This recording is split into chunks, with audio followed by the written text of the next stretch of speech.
Everybody, तो कैसे हो आप लोग। आज का हमारा टॉपिक क्या रहेगा? उत्तर प्रदेश जलवायु। उत्तर प्रदेश जलवायु क्या हो गया हमारा? Climate of Uttar Pradesh. ठीक है। तो हमने पहले खूब लेक्चर्स कंप्लीट कर लिए। लास्ट लेक्चर था हमारा physical division of Uttar Pradesh. इस जो पूरी प्लेलिस्ट में इसमें हम कंप्लीट यूपीजी के कवर करेंगे। तो वीडियो को स्टार्ट करते हैं। हमारा टॉपिक क्या है? उत्तर प्रदेश जलवायु, क्लाइमेट ऑफ उत्तर प्रदेश। सबसे पहले देखें हम उत्तर प्रदेश में कैसा क्लाइमेट पाया जाता है, जलवायु कैसी रहती है। तो उत्तर प्रदेश का जो क्लाइमेट के बिहाफ पे जो क्षेत्र का डिवीजन हुआ है वो है उपोष्ण कटिबंध क्षेत्र, जिसे हम इंग्लिश में क्या कहते हैं? सब ट्रॉपिकल रीजन। वहीं पे हम उत्तर प्रदेश का हम मानसून टाइप देखें तो उत्तर प्रदेश का जो मानसून टाइप है वो क्या है? हमारा उष्ण कटिबंधीय मानसून। ठीक है, tropical monsoon climate Uttar Pradesh में पाया जाता है। वहीं पे हम तराई क्षेत्र देखें, तराई क्षेत्र क्या था हमारा? ये उत्तराखंड है। ठीक है, उत्तराखंड के जो माउंटेन रीजन से चुपटी हुई उत्तर प्रदेश का जो लैंड एरिया था सबसे अपर मोस्ट लेयर, ठीक है, हिमालय रीजन से थोड़ी नीचे, तो वो था हमारा क्या? तराई क्षेत्र। हमने उत्तर प्रदेश को फिजिकल डिवीजन पे 3 भागों में बांटा गया था। तो सबसे ऊपर क्या था हमारा? भावर एवं तराई का प्रदेश। ठीक है, तो उसी में क्या है हमारा? ये तराई क्षेत्र। तो वहां पे हमारा क्या पाया जाता है? नमी पाई जाती है। ठीक है, वहीं पे हम दक्षिण का पठारी क्षेत्र, पठारी क्षेत्र क्या था हमारा? Plateau area. ठीक है, प्लेट्यू एरिया। ठीक है, तो दक्षिण का प्लेट्यू एरिया है। तो वहां पे हमारी क्या कौन सी ऋतु पाई जाती है? ग्रीष्म ऋतु। ग्रीष्म ऋतु मतलब समर सीजन। ठीक है, हमारे जो पठारी क्षेत्र है वहां पे मॉइस्ट क्लाइमेट नहीं पाया जाता है, नमी नहीं पाई जाती है। ठीक है, वहीं पे अगर हम देखें वर्षा भूभाग और मिट्टी की विशेषताओं के आधार पर है ना, जो उत्तर प्रदेश की कृषि है, जो उत्तर प्रदेश का क्लाइमेट है उसे कृषि के बिहाफ पे, ठीक है, वर्षा भूभाग और मिट्टी की विशेषताओं, वर्षा हो गया रेन, लैंड एरिया और सॉइल की विशेषताओं के आधार पर 9 कृषि जलवायु में प्रदेशों की पहचान की गई है। 9 क्लाइमेट्स में हमारे उत्तर प्रदेश के बांटा गया है ना। तो 9 कृषि जलवायु प्रदेशों की पहचान की गई है। मीन्स कृषि के लिए 9 जलवायु रीजन्स, ठीक है, डिवीजन किया गया है। वहीं पे हम उत्तर प्रदेश जलवायु प्रदेश है तो वहां पे क्या पाया जाता है? 2 तरह के क्लाइमेट है, एक है आर्द्र एवं उष्ण प्रदेश और दूसरा है साधारण आर्द्र एवं उष्ण प्रदेश। यहीं पे देखें हम आर्द्र एवं उष्ण प्रदेश, तो आर्द्र एवं उष्ण प्रदेश में हमारे 2 लैंड एरिया आ जाते हैं। एक आ जाता है हमारा तराई क्षेत्र, ठीक है, तराई क्षेत्र, और दूसरा हमारा आ जाता है पूर्वी उत्तर प्रदेश। ठीक है, पूर्वी उत्तर प्रदेश। ठीक है, पूर्वी उत्तर प्रदेश। ठीक है, वहीं पे हम देखें साधारण आर्द्र एवं उष्ण प्रदेश, तो इसमें कौन सा क्षेत्र आ जाता है हमारा? मैदानी क्षेत्र। ठीक है, तो हमने क्या क्या पढ़ा उत्तर प्रदेश क्लाइमेट में? क्लाइमेट ऑफ उत्तर प्रदेश, तो जलवायु उपोष्ण कटिबंध क्षेत्र, सब ट्रॉपिकल रीजन। ठीक है, मानसून हमने पढ़ लिया। तराई क्षेत्र में कैसा क्लाइमेट है, पठारी क्षेत्र में कैसा क्लाइमेट है, वहीं पे वर्षा भूभाग और मिट्टी की विशेषताओं पे हमने 9 कृषि जलवायु में प्रदेशों की पहचान की है ना। वहीं पे हम देखें उत्तर प्रदेश जलवायु तो 2 तरह से पाई जाती है, आर्द्र एवं उष्ण प्रदेश। अगर हम इसे इंग्लिश में कहें तो ये होता है हमारा ह्यूमिड एंड हॉट रीजन। वहीं पे साधारण आर्द्र एवं उष्ण प्रदेश क्या हो जाएगा हमारा? Moderately humid and hot reason. ठीक है, और यहीं पे देखें आर्द्र एवं उष्ण प्रदेश को 2 भागों में बांटा गया है, तराई क्षेत्र और पूर्वी उत्तर प्रदेश। वहीं पे हम साधारण आर्द्र एवं उष्ण प्रदेश को देखें तो इसमें बांटा गया है एक भाग में मैदानी क्षेत्र। ठीक है, अब हम नेक्स्ट बात करते हैं प्रमुख ऋतु उत्तर प्रदेश में कौन कौन से मेजर सीजन्स हैं। ठीक है,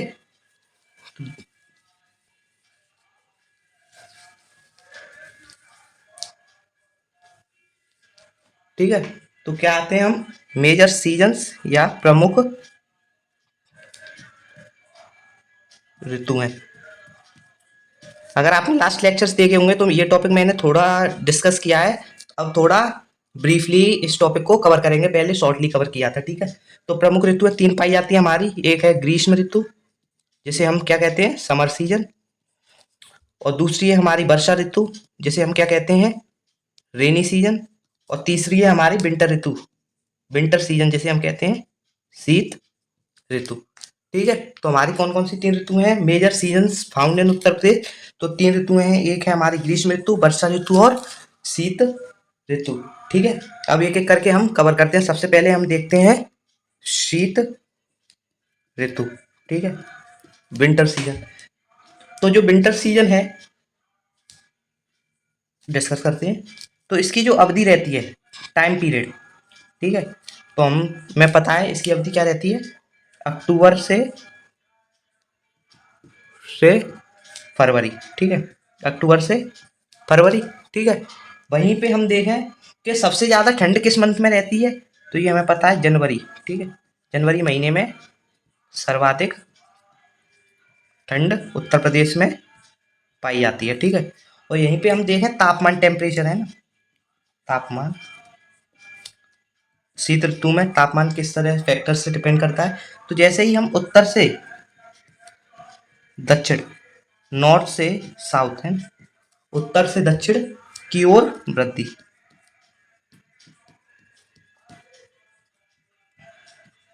जैसे हम नॉर्थ है ये है, साउथ है, उत्तर से दक्षिण की ओर आएंगे तो हम देखेंगे ठंड में थोड़ा इंक्रीजमेंट रहेगा। ये हो गया हमारा तापमान से रिलेटेड।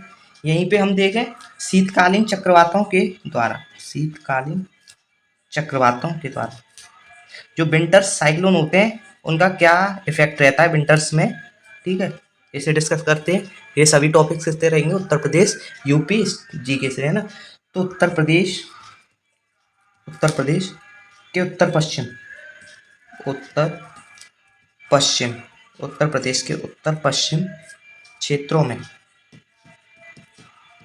ठीक है, 7 से 10 सेंटीमीटर वर्षा की प्राप्ति, ठीक है। तो जो शीतकालीन चक्रवाती जो विंटर साइक्लोन्स होते हैं, तो जो उत्तर प्रदेश का उस उत्तर पश्चिमी क्षेत्र है ना, तो उसमें क्या पाया जाता है, 7 से 10 सेंटीमीटर की वर्षा की प्राप्ति है, 7 से 10 सेंटीमीटर वर्षा होती है, ठीक है, लगभग। ये हो गया हमारा शीत ऋतु, ठीक है। अब हम आएंगे ग्रीष्म ऋतु पे, ठीक है। तो इसे इरेज करते हैं,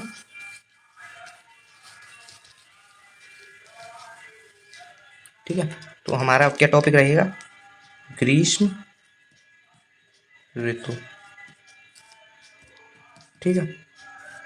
तो हम अब ग्रीष्म ऋतु को देखें तो इसकी जो अवधि रहती है, अवधि, टाइम पीरियड, तो इसका जो टाइम पीरियड रहता है वो रहता है मध्य मार्च से मध्य जून, ठीक है, मिड मार्च से मिड जून। अगर हम यही देखें सर्वाधिक तापमान, सर्वाधिक तापमान, तापमान रिकॉर्ड, ठीक है। तो हम ये देखेंगे सबसे ज़्यादा गर्मी किस महीने में पाई जाती है, तो ये रहेगा हमारा मई एवं जून माह में, ठीक है, जून माह में, ठीक है। सर्वाधिक गर्मी का जो तापमान का रिकॉर्ड है वो कहाँ है, हमारा मई एवं जून मंथ में, ठीक है। अब हम इसी जगह देखें अधिकतम जो एवरेज टेम्परेचर है ना, अधिकतम, मैक्सिमम, एवरेज टेम्परेचर, हिंदी में कहते अधिकतम औसत तापमान, ठीक है। और इसी के बाद डिस्कस करेंगे न्यूनतम औसत तापमान। तो जो अधिकतम औसत तापमान है ग्रीष्म ऋतु का वो है हमारा 36 से 39 डिग्री सेल्सियस, 36 से 39, 36 से 39 डिग्री सेल्सियस। यहीं पे अगर हम न्यूनतम, ठीक है, मिनिमम एवरेज टेम्परेचर देखें तो वो रहता है हमारा 21 से 23 डिग्री सेल्सियस, 21 से 23 डिग्री सेल्सियस। यहीं पे हम देखें सर्वाधिक औसत तापमान किस क्षेत्र में है ना, सर्वाधिक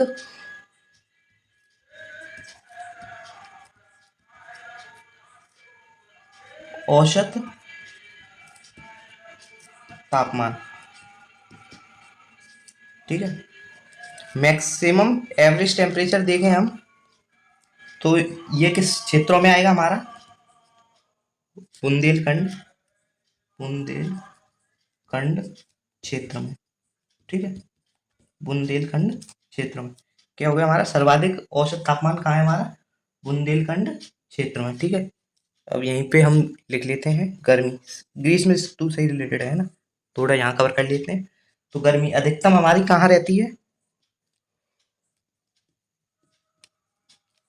अधिकतम, तो हम गर्मी देखें अधिकतम हमारी रहती है झांसी एवं आगरा जिलों में, ठीक है, झांसी एवं आगरा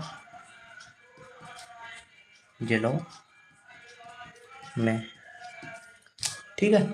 और यहीं पे हम देखें न्यूनतम गर्मी किस जिले में रहती है, न्यूनतम, तो न्यूनतम रहती है हमारी बरेली, ठीक है। हमारी सबसे ज़्यादा अधिकतम कहाँ रहती है, झांसी एवं आगरा जिलों में, और न्यूनतम रहती है हमारी बरेली जिले में, ठीक, बरेली जिले में, ठीक है। तो एक ग्रीष्म ऋतु से एक और शब्द है, आपने अगर सुना हो, लू। जब दोपहर में आप घर से बाहर निकलते हो तो आपके घर की माता जी या दादी जी कहती होंगी लू चल रही है ना, लू चल रही है, घर से बाहर मत निकलो। तो लू क्या होती है? लू होती है हमारी तीव्र गति से, तीव्र गति से चलने वाली पश्चिमी हवाएं, चलने वाली पश्चिमी हवाएं, ठीक है। तो ये होती है हमारी लू। आपने सुना ही होगा घर में अधिकतर जब धूप में निकलते हैं तो तेज जो गर्म हवा चलती है ना, जो पश्चिमी हवाएं हैं, तो उसी को लू कहते हैं। तो ये हमारा क्या हो गया, हमारा ग्रीष्म ऋतु। अब हमारा क्या बचा, वर्षा ऋतु। तो उस पर और बात करते हैं मैम।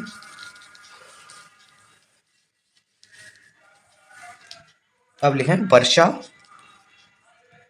वर्षा ऋतु, ठीक है, वर्षा ऋतु। तो इसकी अवधि क्या रहती है, जून अंतिम सप्ताह, अंतिम सप्ताह, लास्ट वीक, ठीक है। जून के अंतिम सप्ताह से कहाँ तक रहती है हमारी, अक्टूबर तक, है ना, अक्टूबर तक। और वर्षा ऋतु के बाद हमारी क्या लग जाती है, शीत ऋतु, ठीक है। तो सर्वाधिक वर्षा, सर्वाधिक, इसके बाद आप इसी में एक पॉइंट बना सकते हैं वर्षा ऋतु में, सर्वाधिक वर्षा। तो सर्वाधिक वर्षा हमारी कब, किस मंथ में होती है, जुलाई एवं अगस्त, ठीक है। जुलाई एवं अगस्त महीने में सर्वाधिक वर्षा रहती है, ठीक है। अब नेक्स्ट पॉइंट आप लिख सकते हैं, अधिकांश वर्षा, ठीक है। अधिकांश वर्षा हमारी किस क्षेत्र में होती है, तो जो दक्षिण पश्चिमी, दक्षिण पश्चिमी मानसून, दक्षिण पश्चिमी मानसून की बंगाल खाड़ी, बंगाल की खाड़ी शाखा से, तो अधिकांश वर्षा होती है वो कहाँ से मिलती है हमें, दक्षिण पश्चिमी मानसून की बंगाल जो खाड़ी है, शाखाएं हैं, उनसे प्राप्त होती है हमें अधिकांश वर्षा, ठीक है। यहीं पे हम देखें कितनी परसेंट वर्षा हमारी जुलाई एवं अगस्त माह में होती है। तो जैसे हमारा जो वर्षा ऋतु में कौन कौन से महीने आ गए, जून, जुलाई, अगस्त, सितंबर, सितंबर और अक्टूबर, ठीक है। तो हमने पढ़ा था सर्वाधिक वर्षा किस मंथ से होती है, जुलाई एवं अगस्त से। तो हम परसेंटेज के बेसिस पे देखें तो जुलाई एवं अगस्त से जो लगभग वर्षा की प्रतिशत है वो है 60%। जैसे सब महीनों को मिला के 100% हमारी रेन हो रही है, तो केवल ये जुलाई और अगस्त 2 मंथ्स हैं, इनमें हमारी 60% रेन होती है। और इसका हम औसत तापमान देखें, एवरेज टेम्परेचर, औसत तापमान, ठीक है। औसत तापमान हमारा क्या है, अधिकतम देखें, वर्षा ऋतु में अधिकतम टेम्परेचर कितना जाता है और मिनिमम न्यूनतम टेम्परेचर कितना जाता है। अगर हम अधिकतम देखें तो ये आता है 32 से 34 डिग्री सेल्सियस, ठीक है, 32 से 34 डिग्री सेल्सियस, ठीक है। और वहीं पे हम औसत तापमान देखें, ठीक है, तो ये जाता है हमारा न्यूनतम 25 डिग्री सेल्सियस, ठीक है। और अगर आपको औसत तापमान में ये अधिकतम न्यूनतम हो गया और इनके अगर 32 और 25 को ऐड करके 2 से डिवाइड मार देंगे तो ये आ जाएगा हमारा वर्षा ऋतु का एवरेज, ठीक है। लेकिन हमारा अधिकतम कितना रहता है 32 और न्यूनतम रहता है हमारा 25 डिग्री सेल्सियस, ठीक है। अब हम थोड़े महत्वपूर्ण तथ्य पर बात कर लेते हैं, ठीक है। उत्तर प्रदेश जलवायु से रिलेटेड जितने भी महत्वपूर्ण तथ्य हैं, मेन पॉइंट्स, तो उन पर बात कर लेते हैं। सबसे पहले उत्तर प्रदेश सर्वाधिक वर्षा किस जिले में होती है, तो वो रहता है हमारी सोनभद्र, सोनभद्र सर्वाधिक वर्षा वाला जिला है, सर्वाधिक वर्षा वाला जिला। ठीक है, सर्वाधिक वर्षा उत्तर प्रदेश के किस जिले में रहती है? सोनभद्र में। यहीं पे हम देखें दूसरा, न्यूनतम वर्षा है ना, न्यूनतम वर्षा वाला जिला, तो ये हमारा क्या हो जाएगा? अलीगढ़। ठीक है, उत्तर प्रदेश का अलीगढ़ जिला है, उसमें उत्तर प्रदेश में न्यूनतम वर्षा होती है और उत्तर प्रदेश के सोनभद्र जिले में सर्वाधिक वर्षा होती है। ठीक है, अब यहीं पे देखें तीसरा पॉइंट में अधिकांश, ठीक है, अधिकांश मानसूनी, अधिकांश मानसूनी वर्षा प्राप्त। ठीक है, उत्तर प्रदेश की अधिकांश जो मानसूनी वर्षा प्राप्त होती है वो होती है हमारी किसके कारण? दक्षिण पश्चिमी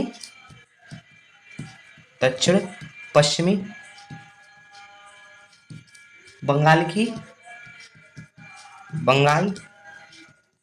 खाड़ी शाखा से, है ना, पहले कवर किया था, इंपॉर्टेंट पॉइंट है ना। अधिकांश जो मानसून वर्षा प्राप्त होती है वो किस वजह से होती है? दक्षिण पश्चिमी बंगाल खाड़ी की शाखाओं की वजह से। ठीक है, उत्तर प्रदेश का वह क्षेत्र जहाँ पे सर्वाधिक औसत तापमान पाया जाता है, औसत तापमान। ठीक है, औसत तापमान, और वो भी सर्वाधिक। ठीक है, और सर्वाधिक औसत तापमान उत्तर प्रदेश के किस क्षेत्र में पाया जाता है? तो वो हो जाएगा हमारा बुंदेलखंड क्षेत्र। ये मेन पॉइंट्स पहले कवर हो गए हैं, लेकिन आप रिमेंबर कर सकें इसके लिए ये दोनों नहीं हुए थे, ये हो गए। सर्वाधिक औसत तापमान क्या है हमारा? बुंदेलखंड क्षेत्र। ठीक है, और यहीं पे हम देखें सर्वाधिक गर्मी, पहले भी कवर किया था, सर्वाधिक गर्मी हमारी किस जिले में पाई जाती है? तो ये हो जाएगा हमारा झांसी एवं आगरा। ठीक है, झांसी एवं आगरा में सर्वाधिक हमारी गर्मी रहती है। ठीक है, और शीत ऋतु में, ठीक है, अगर हम टेम्परेचर देखें तो हमारा उत्तर से दक्षिण की ओर शीत ऋतु के टेम्परेचर में वृद्धि होती है। ठीक है, ये हमारा लास्ट पॉइंट। तो मुख्य पॉइंट हमारे लास्ट के क्या रहे? सोनभद्र में हमारी सर्वाधिक वर्षा वाला जिला, अलीगढ़ में न्यूनतम वर्षा वाला जिला। अधिकांश मानसूनी वर्षा किसकी वजह से होती है? दक्षिण पश्चिमी जो बंगाल की खाड़ी की शाखाएं हैं ना, उसकी वजह से। सर्वाधिक औसत तापमान बुंदेलखंड क्षेत्र। सर्वाधिक गर्मी हमारी कहाँ रहती है? झांसी एवं आगरा। और शीत ऋतु, ठीक है, उत्तर प्रदेश में शीत ऋतु का तापमान बढ़ता जाता है, उत्तर से दक्षिण की ओर आते हैं ना, उत्तर से दक्षिण की ओर आते हैं तो शीत ऋतु का तापमान बढ़ता जाता है। यहीं पे वीडियो को एंड करते हैं। ठीक है, तब तक के लिए ओके बाय, जय हिंद, जय भारत।